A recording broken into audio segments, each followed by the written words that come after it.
Livro de Gênesis, capítulo 11, é a história da Torre de Babel, versículo 1 em diante. Sucedeu que, partindo eles do Oriente, deram com uma planície na terra de Sinear e ali habitaram. E disseram uns aos outros: vinde, façamos tijolos e queimemo-los. Os tijolos lhe serviram de pedra e o betume de argamassa.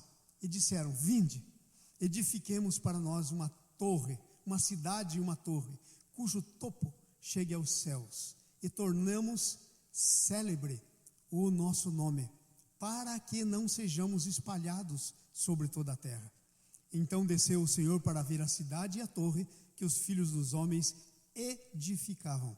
E o Senhor disse: eis que o povo é um, e todos têm a mesma linguagem, e isto é apenas o começo. Agora não haverá restrição para tudo o que intentam fazer. Vinde, desçamos e confundamos ali a sua linguagem, para que um não entenda a linguagem do outro. Destarte o Senhor os dispersou dali sobre a superfície da terra, cessaram de edificar a cidade, e claro, a torre também. Chamou-se-lhe, pois, o nome Babel, porque ali confundiu o Senhor a linguagem de toda a terra, e dali o Senhor os dispersou por toda a superfície da terra. Eu quero falar hoje com vocês sobre o poder da unidade. Mesmo quando a unidade existe para a rebelião, depois do dilúvio, depois que eles saíram da arca, Deus disse que eles deviam encher a terra. Mas agora aqui no capítulo 11, nós vemos o povo se juntando, tinha só uma linguagem, a mesma maneira de falar, o mesmo propósito. Então eles decidiram que eles iam se rebelar contra o Senhor. Eles disseram: não, o Senhor quer que a gente se espalhe, enche a terra, frutifique, se multiplique. Isso está escrito um pouquinho mais para trás, depois do dilúvio. Se você ler, você vai encontrar essa citação. Então eles disseram: nós não queremos isso. E eles falavam a mesma língua e tinham todos o mesmo propósito, uma única língua e a mesma maneira de falar, que é propósito. Então o que foi que aconteceu? Eles disseram: vamos fazer o seguinte, vamos fazer uma cidade, e no meio dessa cidade vamos fazer uma torre que vai até os céus.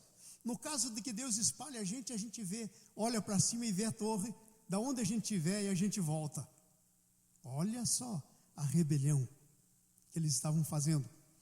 E aí então a palavra de Deus diz assim, em palavras humanas, que Deus, versículo 5, que o Senhor desceu para ver a cidade. Sabe, o Senhor desceu para ver é uma linguagem figurada, porque o Senhor é onipresente, Ele está em todas as coisas, então Ele estava vendo a cidade. Mas essa é uma linguagem para dizer que o Senhor desceu para fazer alguma coisa com respeito a essa unidade de rebelião que estava havendo. Então a unidade pode ser uma unidade para rebelião e pode ser uma unidade de acordo com a palavra de Deus, uma unidade para bênção no corpo de Cristo. Então o Senhor veio e disse que olhou, e Ele disse assim: o povo é um só, e todos têm a mesma linguagem, é um só, quer dizer, o povo tem unidade, o povo tem unidade. E aí Deus diz assim: isto é apenas o começo.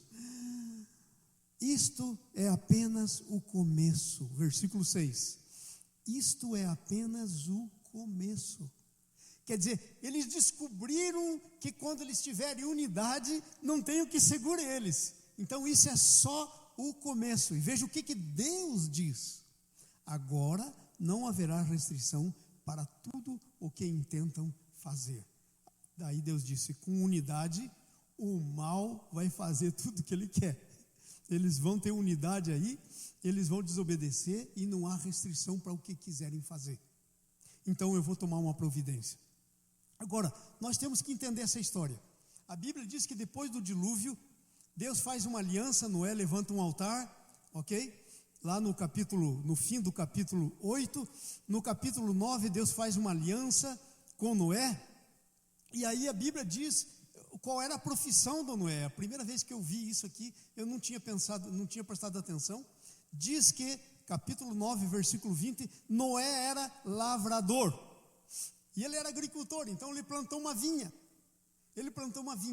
ele colheu o fruto da vinha. Agora veja, Noé, esse homem tão tremendo, que foi só ele e a sua família que se salvou no dilúvio. Veja a estatura espiritual de um homem desse. Mas diz a Bíblia que ele plantou uma vinha, colheu o fruto, fez vinho e tomou um pileque, tomou um porre. Então a Bíblia nunca deixa de contar os problemas dos seus heróis. A Bíblia não esconde o problema dos seus heróis. Mesmo porque a Bíblia é muito clara que Deus, até que a pessoa vá com Jesus, o Jesus venha, nós não estamos terminados, então nós vamos ter problema. Então ter problema não é uma coisa que afeta o mood. O pecado do homem não afeta o humor de Deus. Amém? Então, ele tomou aquele pileque e ficou quente, e lá já era quente. Então ele entrou na tenda e ficou nu dentro da tenda. E aí vem o filho dele chamado Cam, que eram 3, Sem, Cam e Jafé. Vem então o Cam e dá uma olhadinha e diz: o pai está de pileque, o pai está de porre. Talvez nunca tinha visto isso antes. Não sei se já tinha. Mas talvez nunca tinha visto isso antes. Então, ele chegou e foi plá, plá, plá, plá, fazer fofoca para os irmãos. Disse: ei, gente, dá uma olhadinha, o pai está de pileque e está nu. Aí o Sem e o Jafé pegaram uma coberta, vieram andando de costas, não olharam para a nudez do seu pai e cobriram a nudez do seu pai. Depois que eles fizeram isso, acordou, ou não é, da bebedice, contaram para ele o que Cam tinha feito, e aí lá, veja só o que acontece no fim do capítulo 9, 24. Despertando Noé do seu vinho, soube o que fizera o seu filho mais moço, que era o Cam, e disse: maldito seja Canaã. Gente, maldição pronunciada para um pai. Se houver culpa, pega. Porque maldição sem causa não pega. Mas havia uma causa. Ele tinha olhado a nudez do seu pai, rido dela, não protegeu seu pai, não cobriu a sua nudez e fez fofoca para o resto. Então ele disse: maldito seja Canaã. E ele disse: seja servo dos servos a seus irmãos. E ajuntou: bendito seja o Senhor desde Sem, e Canaã lhe seja servo. Engrandeça o Senhor a Jafé, habite ele nas tendas de Sem, e Canaã lhe seja servo. E Noé, passado o dilúvio, viveu 350 anos. Todos os dias de Noé foram 950 anos e morreu. O que é que nós estamos lendo no capítulo 11? Nós estamos lendo a unidade que existe no meio de um povo que estava debaixo da maldição. Esse é o contexto para a gente entender o que nós estamos lendo. Então, unidade, ela é poderosa, ainda que seja num contexto de maldição, ainda que seja para fazer rebelião. Só não faz o que tem que fazer porque Deus é Deus. E está vendo? Mas segundo o próprio Deus, veja o que o próprio Deus diz no versículo 6. Coloca o versículo 6 para nós, por favor. E o Senhor disse: eis que o povo é um só, unidade. Todos têm a mesma língua. Isso é o que começam a fazer, isso é só o começo. Agora não haverá restrição para tudo o que intentarem fazer. Então a palavra dessa manhã é o poder da unidade. Quando alguém está em unidade, quando há unidade, não há restrição para tudo que se intente fazer. Se há uma unidade maligna, a coisa é poderosa, mas a unidade é uma coisa que vem de Deus. Não foi criada por maligno. A unidade começa no Pai, no Filho e no Espírito Santo. Deus é um Deus trino. Nós não temos 3 deuses, nós temos um só Deus em 3 pessoas. Isso é unidade. A unidade da Trindade é o que Deus quer que aconteça no meio da sua criação. A unidade. A unidade começa no Deus trino. Ok? Tem origem na própria Trindade. Pai, Filho e Espírito Santo. Agora veja bem, a unidade é uma coisa interessante, porque ela só existe no meio da diversidade. No meio da diversidade. O Pai é uma pessoa, o Filho é outra pessoa, o Espírito Santo é uma pessoa. O Pai nunca morreu na cruz, nem o Espírito Santo. Quem morreu foi o Filho, que se encarnou e tomou o nome de Jesus. Ok? Então, são 3 pessoas distintas. Mas a unidade existe no meio da diversidade. A unidade existe no meio da igreja. A igreja é para ser o reflexo da unidade que Deus produziu por meio do sacrifício de Jesus na cruz. A igreja é para refletir a unidade de Deus. Por isso que a Bíblia diz que nós somos um em Cristo. É a unidade. Mas eu quero dar uma olhadinha assim, as características da unidade. A primeira característica que a Bíblia diz, no capítulo 11, versículo 1, é uma só linguagem.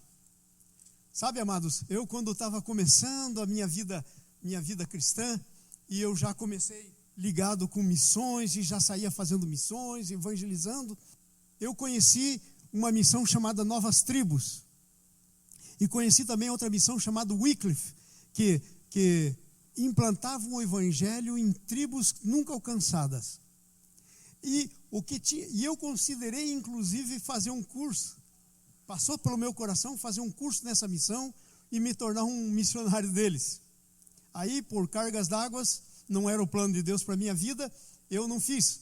Mas a matéria requerida para você ir numa tribo que tem uma língua que você nunca ouviu, numa tribo que não sabe escrever, você ouvir a língua, você criar uma escrita para essa língua, e você depois traduzir o Novo Testamento para essa língua, e você ensinar os índios lerem para poderem ler a palavra de Deus, a matéria que cuida disso é chamada linguística.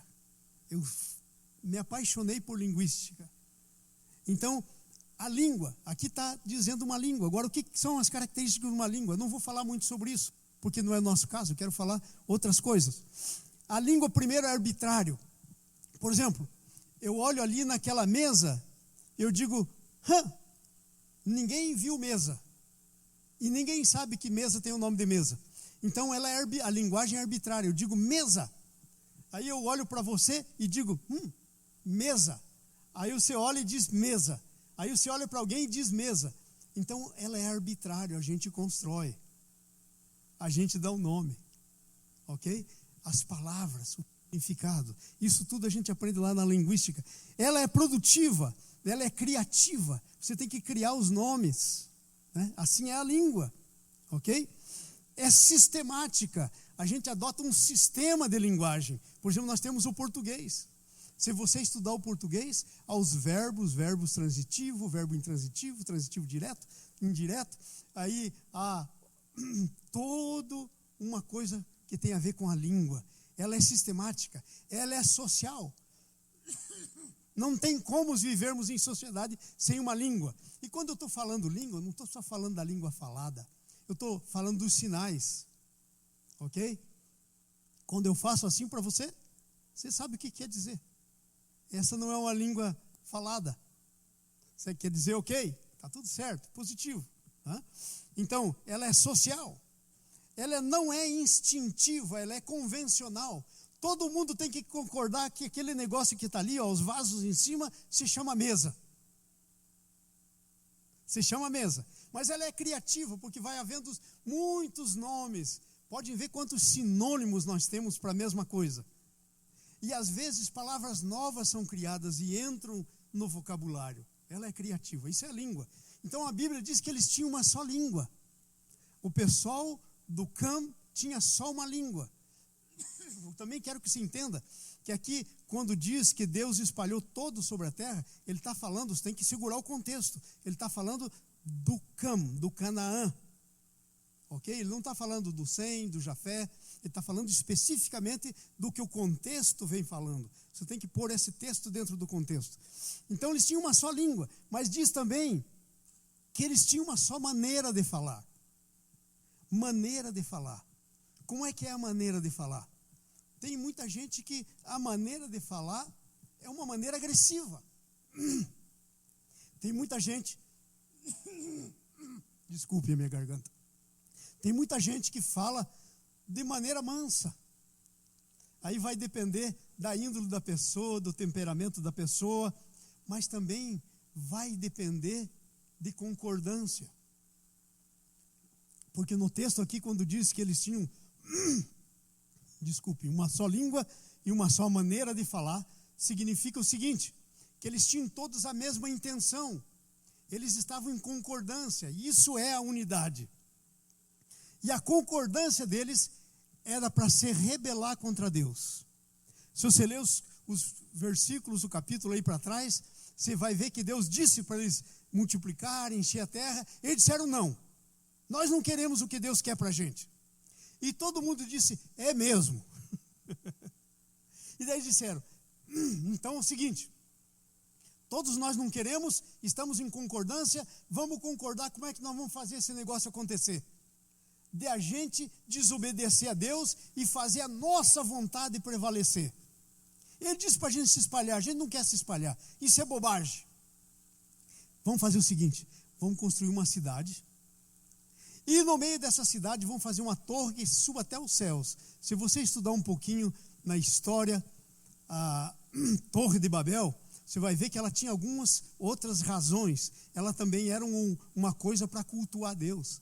Nessa torre, eles cultuavam os astros, cultuavam tudo, né, quando eles estavam construindo essa torre. Ela tinha esse objetivo, de cultuar deuses que não eram deuses. E o segundo objetivo era servir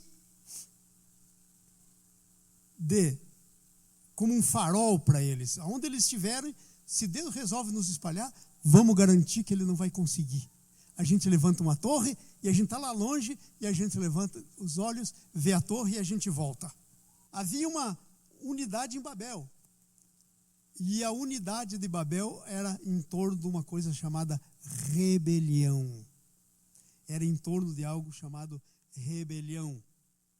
Eles queriam chegar até o céu, versículo 4, a primeira parte. Vinde e edificamos para nós uma cidade, uma torre, cujo topo chegue até os céus.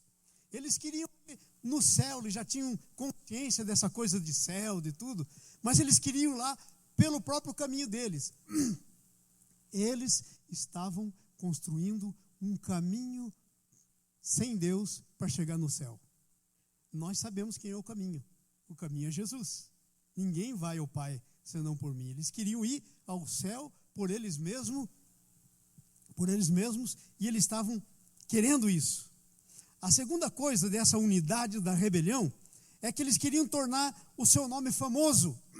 Toda rebelião tem na sua origem, debaixo da rebelião, seja que tipo de rebelião for, uma rebelião descarada como essa, uma rebelião mais nice, um pouquinho, como às vezes nós fazemos, mas debaixo dela tem sempre o mesmo objetivo. E qual que é o objetivo?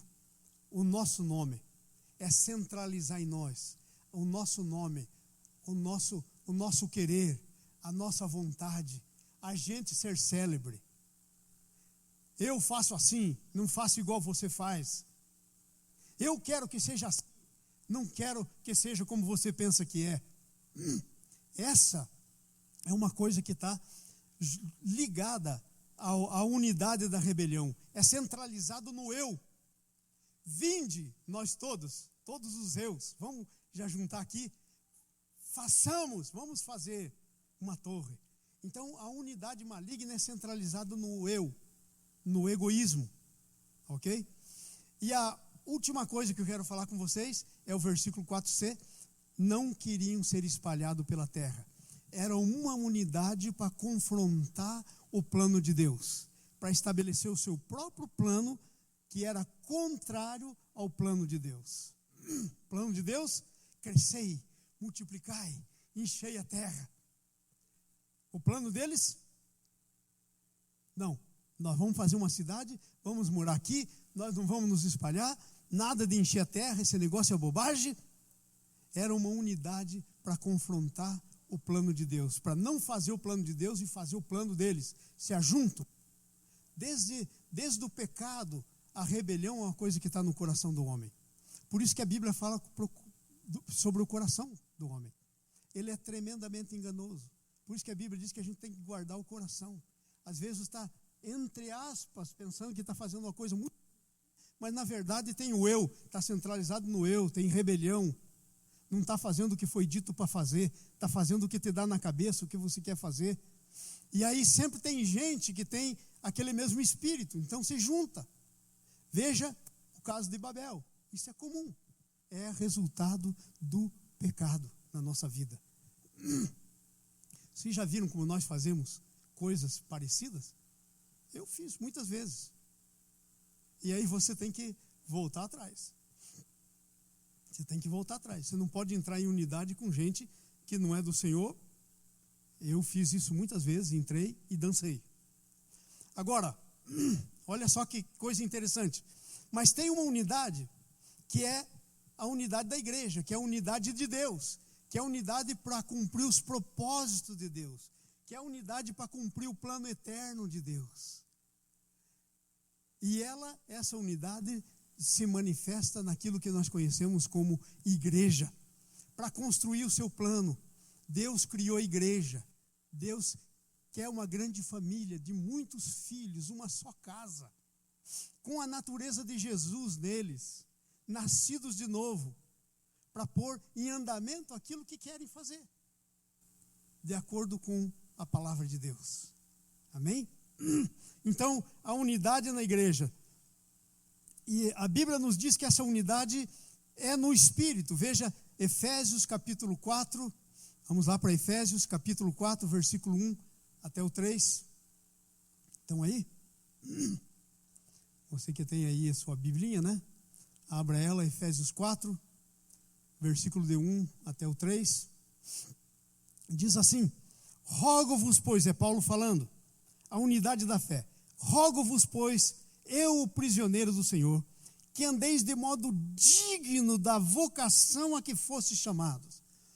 Deus não tinha chamado para construir torre, Deus não tinha chamado os filhos de Cão para construir cidade, para fazer seu nome famoso. Então ele está dizendo que andeis de modo digno da vocação a que fostes chamados. Há uma vocação com toda mansidão, humildade, com longanimidade, suportando-vos uns aos outros em amor, esforçando-se-vos diligentemente para preservar a unidade do Espírito no vínculo da paz. Irmãos, interessante você perceber isso. Nós não podemos construir a unidade. A unidade foi construída por Deus na cruz. Mas nós temos uma obrigação. A obrigação de preservar a unidade. Levanta a sua mão. Diga assim comigo. Nós não construímos unidade. Mas nós temos o dever de preservar a unidade. E o que é que a Bíblia está dizendo nesses versículos? É pelo Espírito que você preserva a unidade. Então, o Espírito vai preservar a unidade. Mas o que o Espírito Santo vai usar para preservar a unidade? Primeiro, o fruto do Espírito é amor. E depois, qual é o segundo? Paz. É isso que o versículo fala. A unidade do Espírito é preservada no amor e na paz. Veja o capítulo 1 de 1 Coríntios, versículo 10. 1 Coríntios, capítulo 1, versículo 10. Veja o que Paulo fala sobre esse assunto. Olha que coisa interessante, versículo 10, está escrito assim, ó. Rogo-vos, pois, irmãos. Engraçado que é a segunda vez que Paulo diz rogo. Está aí, ó, na tela. Rogo-vos, pois, irmãos, em nome de Jesus. Eu rogo a você, em nome de Jesus, que sejais concordes no falar. Gente, já temos a mesma linguagem. Falamos o quê? Português. Já temos a mesma linguagem. Mas precisamos ter concordância no falar. Nós precisamos ter uma mesma forma de falar. Já temos a linguagem, mas temos que ter uma mesma maneira de falar. Rogo-vos, pois, irmãos, em nome do nosso Senhor Jesus Cristo, que sejais concordes no falar e que não haja dissensões entre vós, antes que sejais unidos no mesmo pensamento e no mesmo parecer. Ok. Eu penso diferente de você, Vera, Mas sabe de uma coisa? Eu sou um com você. Então nós vamos chegar a um acordo, porque entre 10 pessoas, nós temos 10 cabeças, 10 mundos. Alguém tem que ceder. É por isso que a Bíblia tem a hierarquia da autoridade. Às vezes nós caímos no problema de sermos uma tribo que só tem cacique, não tem índio. Todo mundo manda, ninguém obedece. Então, isso é impossível. Então, temos que chegar numa concordância. E aí o Paulo vai falando para frente, que não nos interessa, porque ele vai falar da desunião que havia, da desunidade, porque um dizia, eu sou de Paulo, outro dizia, não, eu sou de Apolo, eu sou de Pedro. Até uns diziam, não, eu sou de Jesus. Até para Jesus sobrou alguns. Aí o Paulo fala para eles, falou, ei, o que é isso? O que vocês estão fazendo? Então, a unidade está aí, mesma forma de falar, mesmo alvo, nós temos que ir para o mesmo caminho. Atos capítulo 4, versículo 32 e 33. Agora, Atos nos fala dessa unidade em ação, ok? 4, versículo 32 e 33. Como é que a unidade entra em ação? Olha, da multidão dos que creram, era só um o coração. Conhece essa música? É muito antiga, é do meu tempo. Mas ela fala da unidade. No meu tempo eu cantava e chorava. Da multidão dos que creram, era só um o coração e a alma. Quer dizer, o mesmo espírito. E a mesma alma, os mesmos pensamentos, as mesmas decisões. Ok? A unidade se expressando na igreja primitiva. Ninguém considerava exclusivamente sua nenhuma das coisas que possuía. Todo mundo entendia que estava aqui de passageiro. Minha terra está esperando. Meu lar é lá em cima. Eu tenho essas coisas, eu vou administrar, mas eu sou passageiro. Isso aqui, se alguém precisar, é aquela história do bom samaritano. Eu já preguei aqui na igreja. As filosofias que existem no nosso meio e no mundo. São 3 tipos de filosofias diferentes. Primeiro é a filosofia do ladrão, do salteador, na história do bom samaritano. A filosofia dele era essa: o que eu tenho é meu, e o que você tem é meu também, nem que eu tenha que pegar você, dar uma surra, deixar você semi-morto, matar você, mas eu pego o que você tem. Essa é a filosofia do salteador. Mas depois vem a filosofia do sacerdote e do levita, que estava lá o caído e eles passaram por longe. Qual que é essa filosofia? O que é meu, o que é teu. Eu nunca vou pegar o que é teu, mas não tente pôr a mão no que é meu. Eu vou passar longe de você. O meu jumento, que eu devo estar andando nele, você não monta. O meu óleo que eu tenho aqui, o meu azeite da unção, não é para você. O que é meu, o que é teu. Eu não vou pegar o que é teu, mas eu não te dou o que é meu. Essa é dos fariseus. E daí a terceira, que é de Jesus. O que é meu, o que é teu. Se você precisar, você tem tudo o que é meu. Essa era o que a igreja primitiva estava vivendo. Ninguém considerava que era só seu o que possuía. Porém, tudo era em comum, 33. Agora, o que acontecia? Por causa da unidade. Quando há unidade, não há exceção, não há o que não possa ser feito. Veja o 33. Com grande poder, os apóstolos davam testemunho da ressurreição de Jesus. E em todos havia abundante graça. Não só nos apóstolos, em toda a igreja, até aí. Havia abundante graça. Amados, nós temos um problema nessa igreja. Estou falando da ICC, nós aqui. Nós temos um problema: falta de unidade. Nós aqui, na verdade, somos mais limitado do que uma unidade. Algumas pessoas estão mais pendentes para a unidade. Algumas pessoas estão mais dentro da unidade. Mas sabe de uma coisa? Nós viemos do Brasil, onde os relacionamentos, onde a unidade, onde aquela coisa com os vizinhos, com a família, casa cheia, era uma norma. Aí nós viemos para esse país onde a palavra é essa: ei, desculpa, Tiaguinho, that's my business. Fica na sua que eu fico na minha. não se meta na minha vida. Fica na sua casa, entra na sua casa, sabe? Eu lembro, logo que eu cheguei aqui, eu estava na Virgínia, e eu ficava muito impressionado, porque tinha alguns amigos assim, amigos de morar no mesmo condomínio, no mesmo lugar do apartamento. Não era comum esse negócio, não era. E aqui também não é. Você tem que, por favor, para alguma coisa com a pessoa, mesmo que você queira ajudar. E para você dar para alguém alguma coisa, ainda tem que pedir permissão. Você não dá com alegria, a pessoa alegremente aceita. Então, a unidade feita na igreja. Nós precisamos, amados, orar ao Senhor. Eu estou vindo aqui de segunda a quinta-feira orar, todas as noites. E uma das coisas que eu estou orando aqui é por unidade. E sabe de umas coisas que eu estou fazendo aqui? Confessando o pecado da igreja. E um pecado que eu estou confessando é o da unidade. Da unidade. Começando por mim.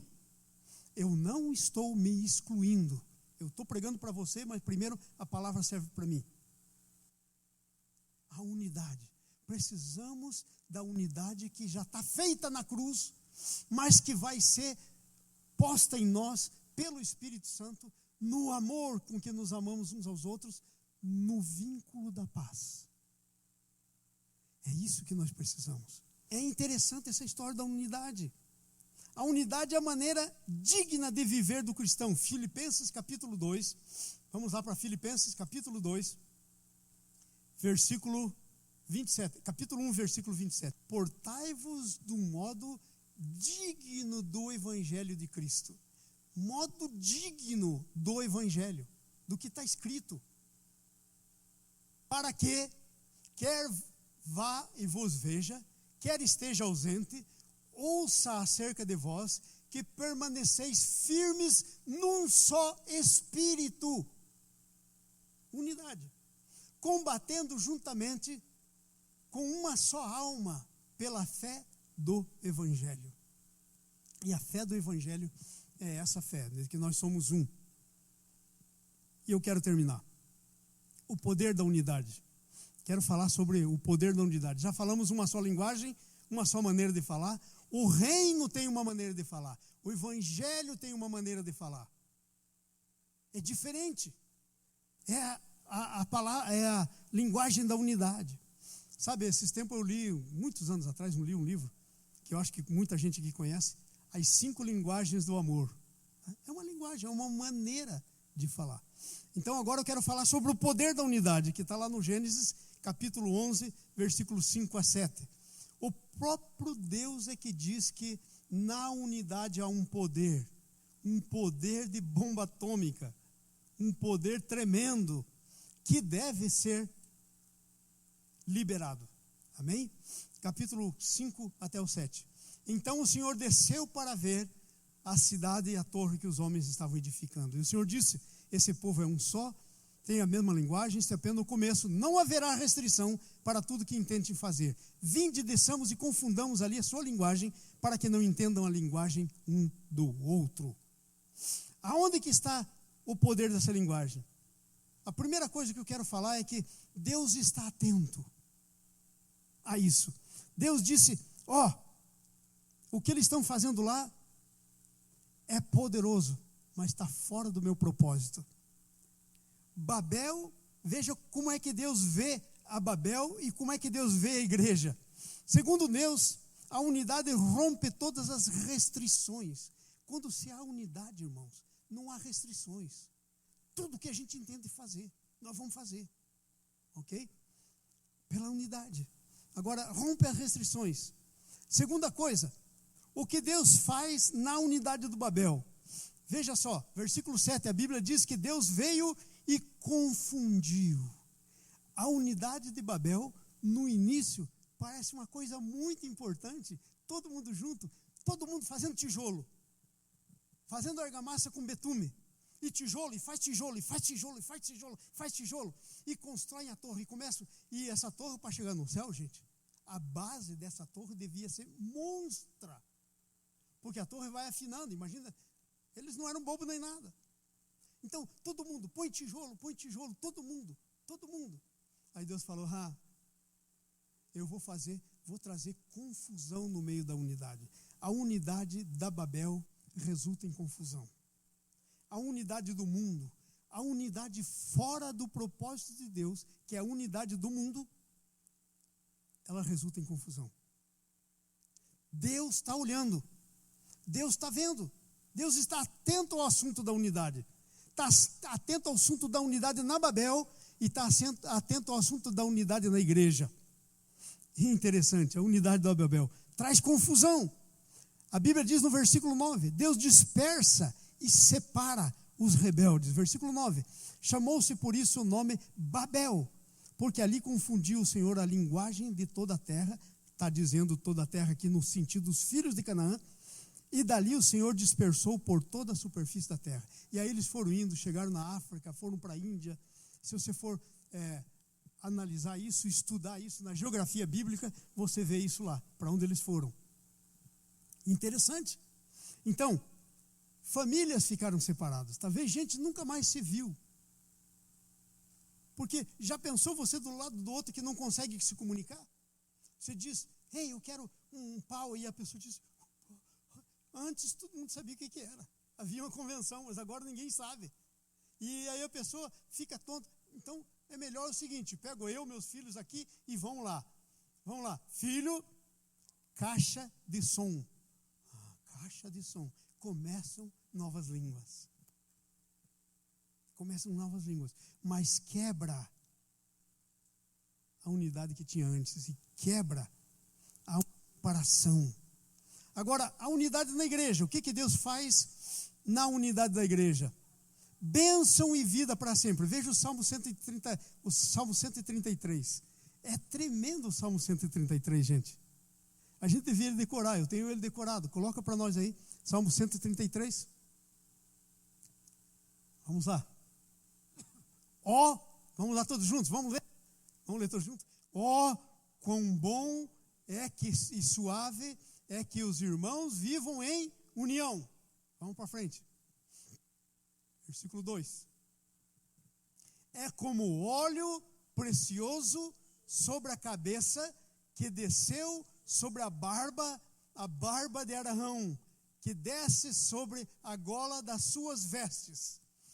Como orvalho do Hermon, que desce sobre os montes de Sião, porque ali o Senhor ordenou a bênção e a vida para sempre. Essa é a unidade da igreja. Veja o que a Bíblia está dizendo aí. Primeira coisa da unidade da igreja. A unidade da igreja produz santidade. Sabe o que está falando aí do Arão? Está falando do dia que o Arão foi ordenado como sacerdote. Para ordenar como sacerdote, eles passavam sangue no dedão. Tinha um monte de ritual que está tudo lá no Velho Testamento. Você pode ler. Que se cumpriu no Novo Testamento. Mas uma das coisas, derramava óleo. O óleo da unção, preparado especialmente sobre a cabeça. E aí vinha pela barba e descia pelas golas das vestes do Arão. Então o que é que está falando isso? Isso está falando da santidade. O Arão estava sendo santificado para o serviço de Deus. A unidade produz santidade. Porque o Espírito Santo é o que age no meio da unidade. Ele é o óleo da unção. A unidade produz santidade. Não houve santidade, não há unidade. Não existe santidade sem unidade. Ok? Se nós queremos ser santos, temos que viver em santidade. A ordenação do sacerdote. A outra coisa, versículo 3 diz, é como orvalho que desce, o orvalho do Hermon que desce sobre os montes. Hermon era o monte mais alto. Daquele monte descia o orvalho sobre os montes. E o que o orvalho fazia? Ele fazia com que as coisas da terra frutificassem. Fazia com que crescessem. Então a unidade não só traz santidade, mas traz crescimento. Produz frutos. É como o orvalho que desce do Hermon. Produz frutos. Aleluia. A unidade na igreja também produz frutos. Agora vamos terminar dizendo isso. Romanos capítulo 15, versículos 5 e 6. Estamos terminando. É Deus que concede a unidade, mas nós devemos nos posicionar para recebê-lo. Ora, o Deus de constância, perseverança e de toda consolação vos dê o mesmo sentimento uns para com os outros, segundo Cristo Jesus. Vamos para o próximo. Versículo próximo. Para que unânimes, ou em unidade, e uma só boca, glorifiqueis a Deus, o Pai do nosso Senhor Jesus Cristo. A unidade é o que glorifica o Pai. Nós temos que proclamar a unidade, mas temos que viver a unidade na prática. Amém? E eu quero terminar dizendo isso, essa é a minha conclusão. Não podemos criar a unidade, ela já foi feita na cruz, mas temos o dever de manter a unidade nos termos do Evangelho. Não segundo o pastor João pensa, segundo a palavra de Deus. Disse na palavra, está escrito na palavra. Amém? Ora, em toda a terra havia apenas uma linguagem e uma só maneira de falar.